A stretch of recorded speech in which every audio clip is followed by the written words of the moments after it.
시인이 쓴 아버지의 마음이라는 시가 있습니다. 바쁜 사람들도 굳센 사람들도 바람과 같은 사람들도 집에 오면 아버지가 된다. 어린 것들을 위하여 난로에 불을 피우고 그네의 작은 못을 박는 아버지가 된다. 세상이 시끄러우면 주저앉은 참새의 마음으로 아버지는 어린 것들의 앞날을 생각한다. 어린 것들은 아버지의 나라다. 아버지의 동포다. 세상을 살아가는 모든 사람들이 있어서 크고 작은 모든 사람들이 집에 돌아서는 가정과 자녀를 생각하는 아버지가 된다는 그 아버지의 마음을 노래한 그러한 소박한 시죠. 영국의 유명한 역사가였던 토인베는 세계 각 나라의 역사를 연구해 보면서 한국에 대해서 이렇게 이야기했습니다. 한국에서 내가 영국으로 가져오고 싶은 것이 꼭 한 가지가 있는데 그것은 한국의 대가족 제도이다 그랬습니다. 한국의 대가족 제도. 우리 한국에 독특하게 있는 특성인데요. 할아버지와 부모와 손자가 3대가 한 지붕 밑에서 오손도손 모여서 예의를 다하고 정을 모아서 사는 그 모습이 너무나 아름다운 문화이기 때문에 이 한국의 사회의 이 전통 문화를 영국에 꼭 이식시키고 싶다는 그런 소원을 이야기했습니다. 그런데 오늘날 우리가 살고 있는 현대사회는 과거 우리가 살던 또 우리 조상들이 살던 그 시대와는 너무나 달라졌습니다. 못 살고 가난하고 소외되어 있는 그런 환경들, 열악한 환경들 그런 속에 비하면 지금은 완전히 천국같이 달라졌습니다. 좋은 환경에 풍요로운 경제력과 그 여유에 글자도 모르는 거 까막눈이 되어 있던 시대에 우리 조상들에 비해서 지금은 다 공부를 해가지고 대학을 나오는 지식적인 인텔리들이 모여서 산 것 같이 보입니다. 겉으로는 이 세상이 너무나 좋은 천국같이 보이는 그런 세계로 바꿔졌는데 그 속에 살고 있는 사람들의 정신과 그 심리적 내면은 점점 어두워져 가고 있다는 거죠. 살아가는 인간의 삶은 각박해지고 행복을 꿈꿨던 모든 가정들이 가정을 세우자마자 바로 깨집니다. 그리고 우리 한국 사회가 지금 극도로 이러한 가정의 파괴가 일어나고 있어요. 우리 한국 사회가 이제 도시 문화 또 이제 직장 문화로 바뀌고 나아가면서 점점 대가족 제도는 완전히 전설처럼 과거 이야기로 이제 남아있고 핵가족으로 가다가 지금은 1인 가족으로 전락하고 독신 결혼하지 않고 나가는 독신 유형으로 그렇게 지금 나가고 있어요. 그러다 보니까 사람은 공동체를 이루면서 살아가는 가운데 인간의 삶에 그 내면의 풍요와 기쁨과 즐거움이 있는 것인데 혼자 살니까 편하고 좋을 것 같은데 보이지 않는 내면의 공허함, 외로움, 그리고 고독함이 그를 지배하게 되죠. 그러면서도 상반되게 절대 사람들과 어울리지 않고 혼자만 살려고 하는 그러한 개인주의와 이기주의 그리고 인본주의가 팽배하고 있습니다. 가정은 많이 해체돼 가지고 지금은 거의 가정을 이제 이루기가 어려운 그런 모습들을 보게 되죠. 그래서 우리가 가정의 달인 5월달 그리고 어버이 주일을 맞아서 우리가 다시 한번 우리의 가정을 되돌아볼 수 있어야겠어요. 제가 어버이 주일만 되면은 생각나는 이야기가 있는데요.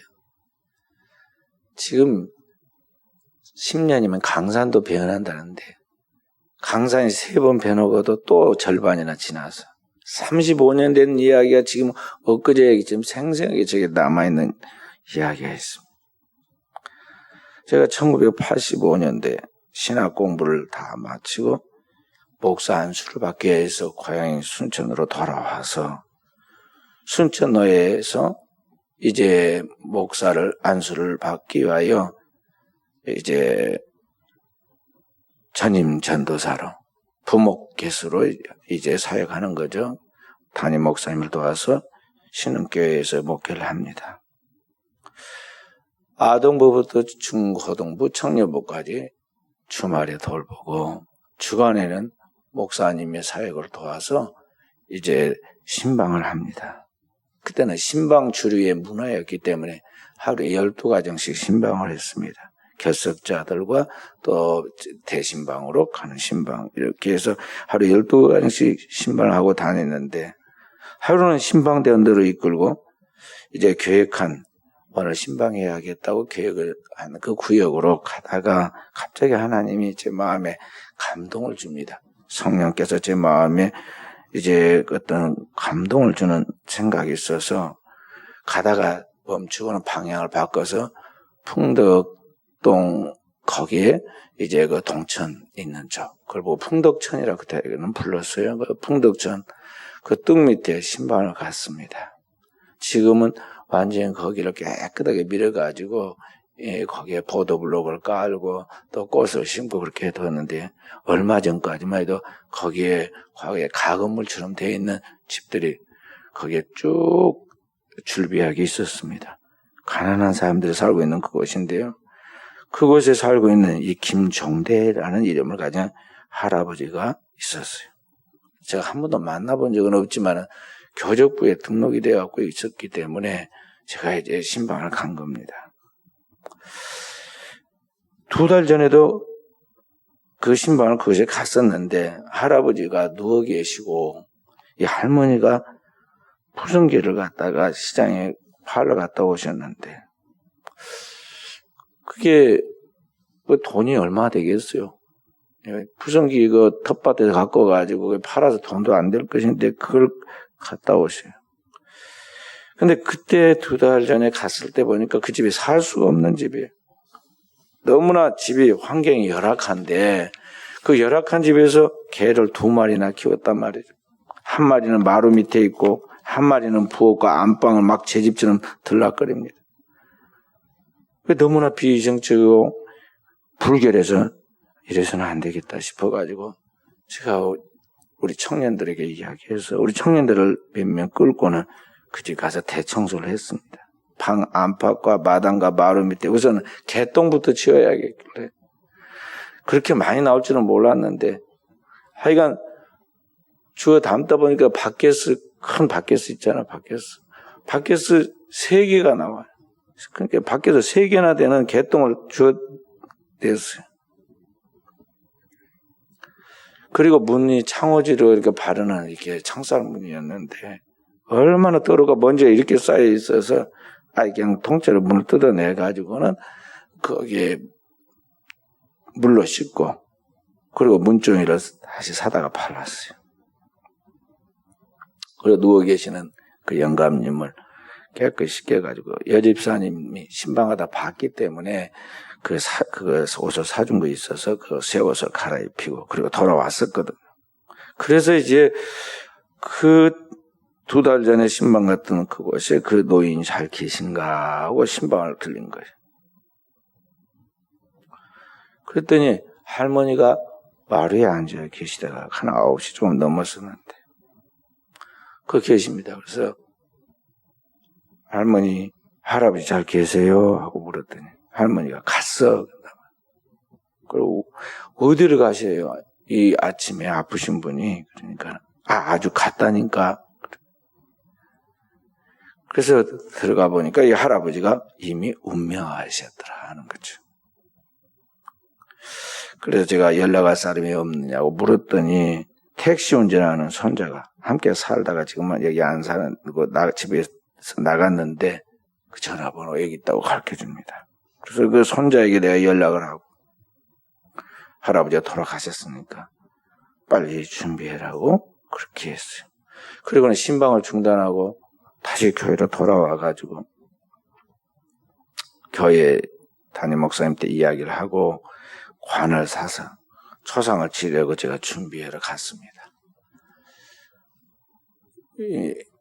제가 20살 때부터 목회를 했기 때문에 시골에서 옛날에 초상을 많이 치러서 그게 아무것도 아닌데 어려운 것이 아닌데 하여간 겁도 없이 막 관을 사가지고 교인들을 데리고 갔어요. 가고 보니까는 자식이 없는 줄 알았더니 그 집에 아들이 3이 있고 딸이 2이나 있더라고요. 그래서 제가 속으로는 어이가 없었지만은 그러나 어찌됐든 상황이 그렇게 되고 그분들도 지금 갑자기 부모님이 돌아가시는 거 어쩔 줄 모르고 멍하게 있습니다. 그래서 이 자식들을 불러놓고 제가 입관하고 입관 예배 드리고 그리고 3일 장례에서 장례 예배까지 다 드렸어요. 새파란 젊은 전도사가 30도 못 된 전도사가 그걸 다 치러서 이제 마무리해 놓고 초장 때 보면은요 이제 그때서야 사람들이 겸손해집니다. 그 집안에 있는 자녀들 다 나보다 나이가 많잖아요.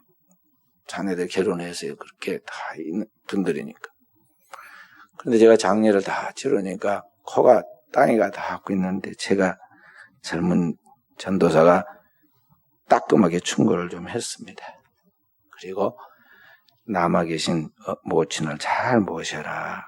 그렇게 이야기를 하고 나왔어요. 그렇게 하겠다고 그래요. 그로부터 석 달 후에 어느 날 아침에 또 다시 다른 구역 신방 가는 중에 그 집에 또 자꾸 생각이 납니다. 성령이 그 백성들에게 때때로 감동하고 말씀하시거든. 그래서 제가 또 신방을 가다가 아니 그 집에 좀 가봐야겠다 싶어가지고는 같이 갔습니다. 신방대원 같이 들렸더니 집이 이번에는 깨끗하게 그런 대로 깨끗하게 되어 있어요. 그래서 속으로 다행이다. 이번에는 마루 위에 앉아 계신 분이 할머니가 아니라 50세 정도 되어 보이는 여인이 계셨는데 할머니 어디 가셨느냐 누구시냐 그러고 물어보니까 나 이 집에 새 들어 산 사람인데 그 새 들어 산 사람이 큰 방 차지를 하고 있고 할머니 저 작은 방에 계신데 오늘따라 좀 늦게 일어난다고 그러시더라고요. 그래서 그럴 리가 없는데 9시 반 정도 됐었는데 아직도 누워 계실 어른이 아닌데 싶어가지고는 문을 열어보라고 그랬습니다. 그러자 그 여인이 문을 열었는데 제가 들어가서 기도하고 딱 그 이불 밑을 보니까요. 이불 밑에 개미들이 막 기어다닙니다. 살아있는 사람이 있는 곳에는 그런 것이 들어오지 않거든. 왔다 갔다 안 하거든. 그런데 이게 이미 죽어가지고 시신이 썩어가니까 식어있는 그곳에 벌레들이 모이거든요. 그래서 죽었구나. 그래서 제가 알았어요. 그래서 다시 내가 다 점검을 해보니까 돌아가셨어요. 그런다고 해서 세대로 산 사람한테 뭐라고 그럴 수는 없잖아요. 돌아가셨는데 세대로 사는 사람도 모르고 가족들은 더욱 모르고 그리고 교우들도 모르고 석 달 전에 남편을 떠나보냈던 그 할머니가 이번에 혼자서 쓸쓸하게 거기서 죽어간 것이죠. 그래서 그 할머니를 또 석 달 만에 초상을 치르고 돌아와서 제가 며칠 동안 많이 생각을 했습니다. 우리 교인들과 함께 많이 생각을 했어요. 우리 주변에 오늘 우리가 살고 있는 사람들의 삶 속에 늘 이런 일들이 이 한 사례뿐만 아니라 계속 있는데 오늘 이 시대가 그렇게 돼가는구나. 근데 그로부터 지금 얼마가 지났나요? 30년이 지났어요. 35년 전의 이야기인데 지금도 마음이 아픈데 그때는 얼마나 했겠어요. 오늘날은 또 얼마나 시대가 많이 바뀌었습니까? 그때와 또 시대가 엄청나게 바뀌어요. 그때 순천의 인구가 10만이었거든. 순천 인구가 10만이고 신호등이 하나 있었어요. 저 삼성 그 생명 앞에 그게 교통대라고 그래가지고 거기 하나 신호등이 있었의 이야기예요. 그래서 지금은 얼마나 많이 발달됐어요. 문명이 발달하고 문화가 발달하고 우리 순천이 지금 얼마나 인구도 많아지고 발달했어요. 그래서 우리가 지금 발달된 문명과 문화에 비하여 우리의 심령과 우리의 삶의 모습들은 어떻게 지금 변해가고 있는가. 우리는 그런 것들에 대해서 하나님의 백성으로서 깨어있는 영적인 하나님의 자녀로서 민감하게 살피고 우리 자신의 심령과 또 우리의 삶에 대하여 새로운 자세를 갖지 않으면 안 되는 것입니다. 성경은 오늘 우리가 말세가 되면 어떤 형태로 사람이 변하는가에 대하여 말씀하시고 그러한 세속화를 경계해야 한다고 미리 말씀하셨어요. 내가 이것을 알라. 말세에 고통하는 때가 이르느니 사람들은 자기를 사랑하며 돈을 사랑하며 자긍하며 교만하며 회방하며 부모를 거역하며 감사치 아니하며 거룩하지 아니하며 무정하며 원통함 풀지 아니하며 참수하며 절제하지 못하며 사나우며 선한 것을 좋아 아니하며 배반하여 팔며 조급하며 자고하며 쾌락 사랑하게 하나님 사랑은 보다 더하며 경건의 모양은 있으나 경건의 능력은 부인하는 자니 이 같은 자들에서 내가 돌아서라. 이 시대에 이런 풍속이 말세에 다가오게 되는데 그런 것을 따르지 말고 자기도 모르게 몸에 젖어버리니까 그런 풍속으로부터 너는 돌아서야 한다는 것이죠. 그래서 오늘 이 세상을 구성하고 있는 이 77억의 인구가 있지만은 이 인구를 구성하고 있는 게 다 축사고 축사만 가정이거든요. 이 가정이야. 이 가정이 지금 점점 부패하고 파괴되고 이 가정이 점점 잘못돼 가니까 이 세상이 이렇게 어두워져 가고 있고 이 세상이 악하게 되어서 결국 하나님의 심판하고 이 세상을 하나님이 불러 소멸하지 않을 수 없는 그런 지경까지 오게 되었다는 거죠. 그 상황 속에서 이 세상을 살리는 생명의 빛으로서 또 이 세상에 하나님의 영광을 드리는 하나님의 본연을 받은 종들로서 우리가 어떻게 오늘 이 세상에서 살아야 하고 어떤 삶을 통해서 이 땅에 하나님의 영광을 드러내야 할 것인가를 우리가 생각해야 한다는 것이죠. 오늘 룻기서 이 말씀은 우리에게 바로 그 답을 이야기해 주고 있는 것입니다. 구약 성경 오늘 여기 룻기서는 4장, 4장으로밖에 되어 있지 않는 아주 짧은 이야기인데요. 주제가 딱 한 가지입니다. 기독교인들의 효행에 대한 바른 진리가 무엇인가를 지금 여기에 보여주고 있어요. 그래서 오늘 이 땅에서 가장 기본인 이 가정에서 인간이 자기를 낳은 부모를 어떻게 섬겨야 하는가에 대하여 그리고 그 하나님 앞에서 신앙을 가지고 부모를 공경하고 순종하는 자에게 주어지는 결과, 그 축복이 무엇인가에 대하여 여기 말씀 속에서 우리에게 가르치고 그대로 따르라고 그러면 너희가 복이 된다고 가르친 것입니다. 이 이야기는 3000년 전의 이야기입니다. 제가 30년 전에 아까 어떤 가정 이야기, 할아버지 그 가정 이야기를 했잖아요. 30년, 300년, 3000년 전이에요. 1000분의 우리가 지금 시대에 지금 이야기를 했는데요. 그 오래된 그 시대에 어떻게 지금으로 보면 좀 미개한 것 같은 고대, 그 열악한 환경 속에 살고 있었던 시대의 사람들이 어떻게 살아서 복을 받는가를 우리가 도전을 받아야 합니다. 이스라엘 백성은 출애굽에 나와서 가나안 땅에 정착을 했지만 아직 정식 국가로 형태를 띠지 못하는 국가가 되지 못하고 있는 그 혼란하고 아직 균형이 잡히지 않는 그런 사사시대의 이야기인데요. 그때 유대 땅에 엘리멜렉이라는 이름을 가진 사람이 그 아내 나오미와 함께 두 아들, 말론과 기련이라는 두 아들을 데리고 아주 유력하게 잘 살았습니다. 그런데 그 땅에 흉년이 와서 모든 사람들이 너무나 힘들어지자 계산이 빠르고 상황에 대하여 대응 능력이 강화했던 그 집안의 아내 여인이었던 이 나오미가 상황 판단을 내렸어요. 여기 있다는 나중에 다 굶어 죽게 생겼다. 그러니까 빨리 정리해가지고 옆에 나라에 아직 기근이 있지 않는 모압 땅으로 이민을 가자고 이야기했습니다. 이분이 설득해가지고 가정을 데리고 이제 모압으로 이민을 가죠. 그런데 불행하게도 잘 살아보려고 갔던 그곳에서 오늘 여기 보면은 나오미는 남편과 두 아들을 다 잃어버립니다. 그래서 나이 많은 과부, 청산 과부 둘, 며느리 둘 이렇게 해서 과부만 셋 남는 가정이 되고 말아요.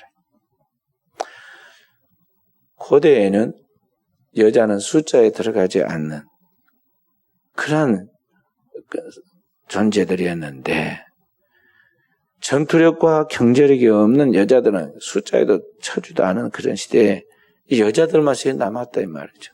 남자는 다 죽고 여자만 남았어요. 그래서 이제 살 길이 없는데 이 나오미가 또 상황 판단을 내립니다. 가만히 들리는 말이야 하니까 이스라엘 땅 다시 기근이 끝나고 이제 풍요로운 땅으로 풍년이 왔다는 이야기를 들으니까 빨리 고향으로 돌아가야겠다 그랬습니다. 돌아가야겠는데 이번에는 이제 혹이 딸렸습니다. 자식도 없는데 며느리만 둘 딸려가지고 이게 문제예요. 그래서 따라오는 며느리들한테 이야기를 했습니다. 그만 따라와라. 너희도 새 출발해라. 나를 따라와서 무슨 소망이 있겠느냐. 남자는 아무도 없고 너희들도 남편도 없고 따라와 봐야 뭐 너에게 도움될 것이 있느냐. 며느리도 생각을 해보는 거죠. 아무 소망이 없습니다. 그래서 작은 며느리는 그냥 어머니에게 인사하고 떠나갔고 큰 며느리도 가라니까 안 가고 있습니다. 큰 며느리가 말론의 아내였던 룻인데 끝까지 따라간다고 그래요. 그래서 이제 시어머니가 설득을 합니다. 자, 생각해봐라. 우리나라에 계대결혼이라는 게 있어서 만약에 남편이 죽으면 동생이 형을 이어서 이제 결혼을 해가지고 자녀를 낳는 법이 있긴 하지만 지금 내가 알다시피 나는 늙었고 내에게는 자녀가 더 이상 없다. 설령 내가 지금 결혼을 해가지고 아기를 임신한다 한다 하더라도 그 아기가 태어나고 자라기를 기다리겠느냐. 그런 일도 일어나지 않겠지만은 그렇게까지 기다리는 비생산적이다. 그러니 너희들이 아직 새 출발해. 아직 아기도 없고 그러니까 새 출발해라. 하고는 설득을 합니다. 그러자 이제 룻이 하는 말이 그것입니다. 나에게 어머니를 떠나며 어머니를 따르지 말고 돌아가라. 강권하지 마옵소서. 어머니께서 가신 거에 나도 가고 어머니께서 머무시는 것에 나도 머물겠나이다. 어머니의 백성이 나의 백성이 되고 어머니의 하나님이 나의 하나님이 되시리니 어머니께서 죽으시는 곳에 나도 죽어 거기 묻힐 것이라. 만일 내가 죽는 일 외에 어머니를 떠나면 여호와께서 내게 보를 내리시고 더 내리시길 원하나이다. 며느리가 굳은 자기 결심을 이야기하는데 어머니와 함께 이스라엘 땅으로 가겠다는 거죠. 그리고 그 땅에서 처음부터 끝까지 살다가 그 땅에 죽겠다고 그럽니다. 그런데 거기에 중요한 이야기를 합니다. 어머니의 하나님이 나의 하나님이 되고 어머니의 하나님이 나의 하나님이 되고 그래서 그 어머니의 하나님께서 말씀하신 대로 그 어머니의 하나 남아있는 부모를 공경하는데 어머니께서 가시는 그곳에 함께 살다가 어머니께 죽는 그곳에 자기도 죽겠다고 이야기하죠. 그러니까 오늘 이 여인이 지금 이야기한 것은 다른 거 이야기한 거 아닙니다. 그가 그 어머니로부터 다른 것은 다 좋은 것을 뭐 받은 게 없는데 한 가지 딱 받은 게 있는데 그게 뭐냐면 신앙의 유산이에요. 나오미란 이 여인이 좋은 여인이 아닙니다. 자기 주장이 너무 강해요. 그러니까 그 시대의 남자들을 다 설득해가지고 이민을 갔죠. 그 다음에 거기에서 어려워지니까 또다시 이제 고향으로 돌아온다고 그렇게 하지 않아요. 자기 주관과 자기 소신이 강하고 그것에 대해서 자기 뭐를 변호해 나갈 수 있는 설득력도 강한 사람이에요. 그런데 그 중에 그에게 있어서 한 가지 중요한 유산을 하나 며느리가 받았는데 그 보이지 아니하는 영적 유산이 신앙 유산을 받았다는 거죠. 그래서 우상을 숭배하지 않고 하나님을 믿어야 하고 하나님 믿는 자에게는 이러한 하나님의 약속의 축복들이 있다는 것들에 대한 것을 확실하게 믿었어요. 남편도 자녀들도 그런 신앙의 유산을 가지고 있었지만 그 신앙으로 승리하지 못했어요. 그런데 놀랍게도 이방 여인이었더니 룻이 그 신앙을 받았을 때 그 말씀을 착하고 좋은 마음으로 받고 인내로 끝까지 결실시켜서 지금 성공시키겠다고 지금 신앙의 비전을 가지고 꿈을 가지고 지금 그 고백을 하고 있는 것이죠. 얼마나 강하더니 그 자기 주장이 강한 여인이 때 나오미를 설득해버립니다. 결국에는 그 며느리의 말에 감동받고 그 결단을 더 이상 막을 수 없다는 걸 알고는 그렇게 하도록 허락을 하죠. 그렇게 해서 이제 이 룻이 나오미를 따라서 유대 땅 베들레헴으로 돌아오죠. 돌아오니까 사람들이 어떻게 해요? 사람들이 다 그것을 바라보고 조롱을 합니다. 이가 누구냐? 왕년에 유력한 나오미가 아니냐? 근데 지금 어떻게 되느냐? 그 말하죠. 그래서 나오미가 듣고 싶지 않아요. 너무 괴로웠어요. 그래서 나를 나오미라 하지 말고 말하라 하라. 쓴 사람, 쓰다. 그런 고통스러운 사람이라고 그렇게 하라고 자기 스스로 자조하는 거죠. 그리고는 집 밖을 나오질 않습니다. 그런데 살아야 하잖아요. 룻이 같이 방에 있는 게 아니라 살기 위해서 나와서 그때부터 이제 보리이삭을 줍고 다니죠. 타국에 와가지고 알지도 못한 사람들 틈에서 보리이삭을 주어서 이제 끼니를 연명해 나가는 이 일에 룻이 부끄러워하거나 두려워하지 않고 나와서 하다가 누구를 만나냐면 그 땅에 유력한 유지인 보아스를 만나게 돼요. 이 보아스가 누구냐면 알고 보니까 이 자기의 남편 되는 그리고 시아버지 되는 엘리멜렉 그리고 말론의 집안에 가까운 친척이었어요. 그래서 이스라엘은 계대 결혼의 풍속이 있기 때문에 자녀가 만약에 없으면 친척 중에서 가장 가까운 사람이 결혼을 해줘야 돼. 그래서 씨를 유전하도록 그렇게 풍속이 있는데 그런 풍속에 따라서 결국에는 이제 가까운 사람과 결혼하게 되는데 이 보아스한테 결국에는 이제 로맨스가 이루어지면서 거기에서 결혼하게 되죠.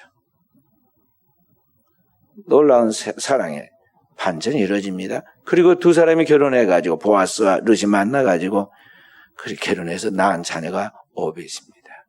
그리고 오벳이 나중에 낳은 자녀가 이새이고 이새가 누구냐면 다윗의 아버지예요. 그러니까 여기 이제 다윗 왕의 증조모가 누구냐면은 여기 룻이다 이 말이죠. 룻. 굉장하잖아요. 나오미는 엄청난 지금 하나님의 은총을 그 자부를 통해서 받은 거예요. 그래서 10 아들보다 더 나은 자부가 지금 낳은 자녀라고 오벳을 낳아가지고 그 나오미에게 이제 데려다줘 친척들이. 그리고 그 다윗에게서 인류를 구원하는 그리스도가 탄생하죠. 예수 그리스도가 탄생하니까 결국 이 룻은 어떻게 되느냐? 인류를 구원하는 예수 그리스도의 계보에 오르는 구속의 계보에 오르는 그런 조상이 되었다 말이죠. 그러니까 만세의 복 있는 여인이 된 거예요. 영적으로 육적으로 하나님 앞에서 그 계명, 하나님 계명을 지킴으로 축복을 받았다는 거죠. 하나님이 우리에게 10계명을 가르쳤는데 10계명의 첫 계명이 뭐냐면 1계명부터 4계명이 하나님을 경외하고 공경하라는 거죠. 하나님, 만물의 근원인 영원한 근원인 신적인 아버지죠. 그리고 땅 위에서는 제5계명부터 10계명까지 인간을 사랑하는 계명인데 그 첫 번째가 뭐냐면은 인간의 조상인 우리에게 하나님의 형상과 그 모형인 그 첫 번째가 누구냐면 부모다 말이에요. 그래서 부모를 공경하라고. 1계명부터 제4계명까지 말씀하면서 하나님께서 하나님을 경외하며 하나님께서 자손 천대까지 축복하신다고 그랬고 땅에서 인간에 대한 계명을 이야기하면서 부모 하나님의 형상과 모양의 첫 번째인 부모를 공개하면 내가 땅 위에서 잘되고 장수하리라 그랬어요. 이게 두 가지가 똑같은 하나님을 경외하고 축복받는 같이 땅 위에서 그 부모를 공경하면 그의 삶에 복이 될 것을 가르쳐주고 있다는 것이죠. 근데 이것을 벌써 룻이 확실하게 깨닫고 믿고 나간 거예요. 그러므로 오늘을 살아가는 우리가 하나님 앞에서 어떻게 살아가는가? 시대가 아무리 각박하게 돌아가고 바쁘다고 이야기도 하고 내 할 일이 너무나 많기 때문에 부모와 함께할 시간이 없다고 그렇게 우리가 여러 가지 이야기를 하지만은 그것은 우리의 상황적 이야기예요.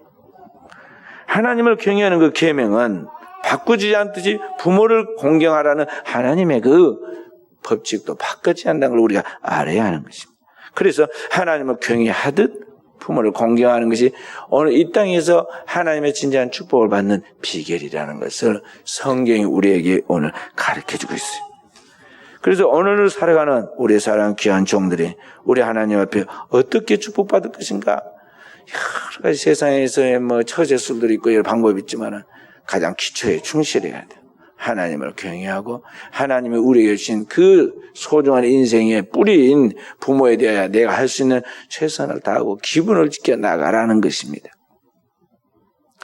꼭 이 가정의 달이나 어버이날을 막 맞춰가지고 하려고 할 필요는 없어요. 평상시에 자기가 할 수 있는 시간과 기회 그런 걸 가지고 마음의 정성을 담아서 평상시에 떳떳하게 하고 그 날짜에 매이지 마세요. 항상 그렇게 우리가 살아가야 한다는 것이죠. 세상이 어떻게 돌아가든 하나님을 믿는 하나님 백성으로 그렇게 나가야 한다는 것입니다. 그렇게 나가는 이제 하나님은 반드시 우리에게 상을 주신다 하는 것입니다. 미국의 한 가정에 고장난 재봉틀을 자꾸 수선해 가면서 그 재봉틀로 남의 옷을 수선해주고 그 싹스를 받아가지고 자녀를 키운 어머니가 있었어요. 남편이 목사님이었는데 목사님 돌아가시고 그 사모님이 그 어려운 가운데서 자녀를 그렇게 키웠어요. 그 어머니는 신앙의 사람이었기 때문에 옷을 수선하는 것 못지않게 희망을 수선했어요. 그래서 늘 자녀에게 희망을 가르치고 믿음으로 살 것을 가르칩니다. 자녀가 믿음으로 반듯하게 크고 그리고 학교에서 공부를 잘 해가지고 존스 홉킨스 대학의 수석 졸업생이 됩니다. 졸업식 날이 되니까 그 어머니가 이제 졸업식장에 참석하게 되죠. 초라한 옷을 입고 깨끗이 빨아서 그 옷을 입고 졸업식장에 참석했어요. 수석 졸업생이기 때문에 연설을 하게 되었는데 연설할 때 그가 이렇게 말합니다. 오늘의 이 명예를 얻게 된 것은 두 분의 공로 때문입니다. 첫째는 나를 학문으로 길을 열어서 미래를 알게 해준 미래를 열어준 우리 교수님들입니다. 그리고 둘째는 어려운 가운데서도 극빈한 그런 생활 속에도 기도하면서 희망을 늘 가르쳐 주신 어머님이 계셨기 때문입니다. 하고 자기 어머니를 가르쳤어요. 거기 있는 정정들이 다 우리와 같은 박수로 화답을 합니다. 그렇게 졸업한 아들이 1902년에 미국의 명문대학인 프린스턴 대학교의 총장이 됩니다. 그리고 그로부터 딱 10년이 지난 후에 미국의 28대 대통령이 돼요.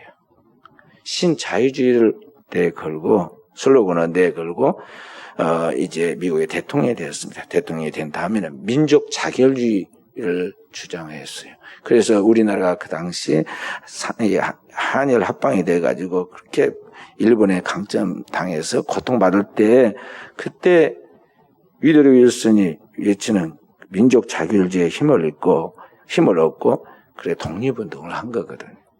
우리나라에도 큰 영향을 미친 그런 대통령입니다.